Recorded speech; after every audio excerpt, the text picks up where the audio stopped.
à aussi recevoir des financements dans ce secteur-là. Donc nous partons de ce sommet satisfaits d'avoir répondu à cette invitation et nous restons confiants qu'au regard de l'implication de tous les pays au niveau de ce sommet et de l'invitation que la République démocratique a faite, nous allons avoir des financements dans les prochains jours qui vont venir dans ces secteurs que nous avons énumérés. Nous n'avons pas manqué d'évoquer la question sécuritaire à l'est de la République démocratique du Congo, qui pour nous reste toujours la priorité des priorités. Merci. Et puis, cette information en bref, le département d'État du Trésor des États-Unis d'Amérique annonce des nouvelles sanctions contre 6 personnes qui ont contribué à alimenter le conflit dans la partie est de la RDC. Selon le communiqué de presse du département du Trésor, ces personnes sont impliquées dans nombreux des cas de violences des droits de l'homme, y compris des violences contre les enfants. Dans les 6 personnes, il y a 3 Rwandais, membres des FDLR, un élément des forces de défense rwandaises, un membre du groupe terroriste de M23, mais aussi un élément de FARDC.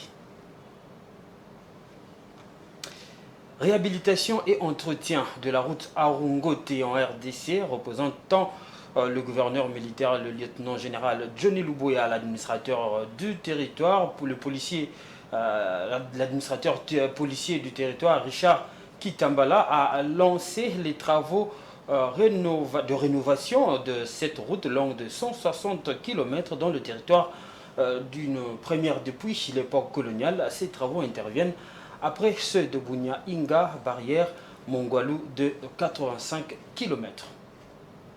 Depuis son arrivée à la tête de la province de l'Ituri, le gouverneur militaire, le lieutenant-général Luboyanka Chamadjouni, mène une lutte sans merci pour la sécurité et le développement à travers la réouverture de tous les axes routiers d'intérêt général, suivant ainsi la vision des chefs de l'État, Félix Tshisekedi Tshilombo. C'est dans ce cadre que l'entreprise Petrocity a lancé le mardi 22 août 2023 les travaux de réhabilitation du tronçon routier Arungote. C'était en présence de l'administrateur policier du territoire d'Aru, le commissaire supérieur principal Richard Mbambikingana Kitabakulu, qui a témoigné les calvaires des usagers sur cette route abandonnée. Au nom de la notabilité du territoire d'Aru, je suis en train à ce jour de lancer les travaux pour la réhabilitation et l'entretien de la route Arungote. Pour l'ingénieur Claude de la société Petrocity, 3 ans durant, ces travaux seront comprimés en 3 grandes phases dans le reprofilage. Première opération, la suppression de Bourbi. Deuxième opération, l'opération, il y a reprofilage. Deuxième opération, il y a la maintenance. Et satisfaction de la part de la Fédération des entreprises du Congo territoire d'Aru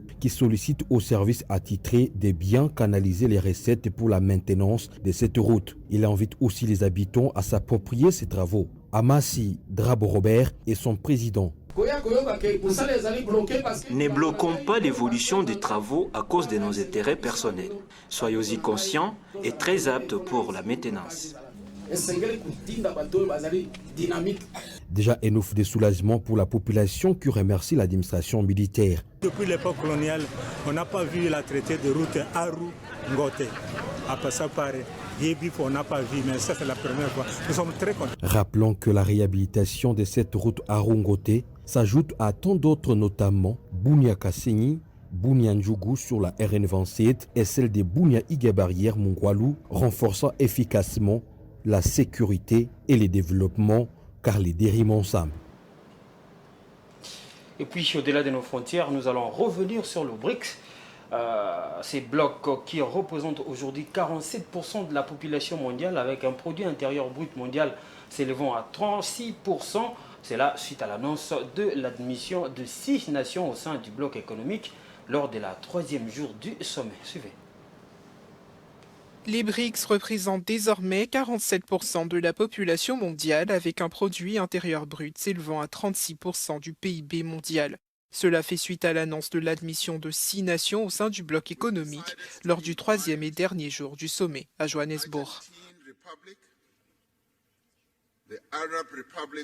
Nous avons décidé d'inviter la République argentine, la République arabe d'Égypte, la République fédérale démocratique d'Éthiopie, la République islamique d'Iran, le Royaume d'Arabie saoudite et les Émirats arabes unis à devenir membre à part entière des BRICS. L'adhésion prendra effet à partir du 1er janvier 2024.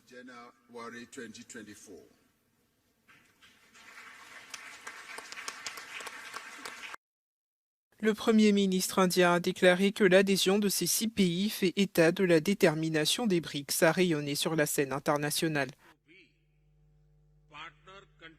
L'Inde continuera à construire un consensus pour les pays qui souhaitent rejoindre les BRICS.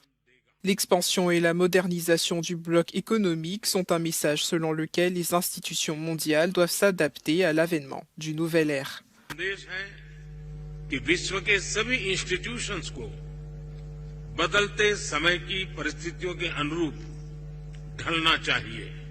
En réaction à l'expansion du bloc, l'ambassadeur Anil Soukal, Sherpa des BRICS, a déclaré avoir reçu des demandes d'adhésion de la part d'une vingtaine de pays.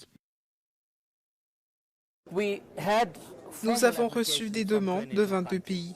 Tous les pays que nous avons pris en compte avaient déposé une demande officielle.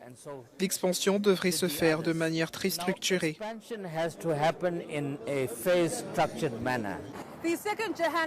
Cette deuxième annonce de Johannesburg lors du sommet des BRICS qui s'est tenu cette année en Afrique du Sud devrait garantir le développement des nations des BRICS et créer des politiques économiques plus inclusives pour tous les membres. Johannesburg, South Africa, Africa News. Voilà, nous sommes arrivés à la fin de ce bulletin d'information. Retrouvez la grande édition sur Géopolis Télévision à 19h30. Pour moi, je vous dis au revoir.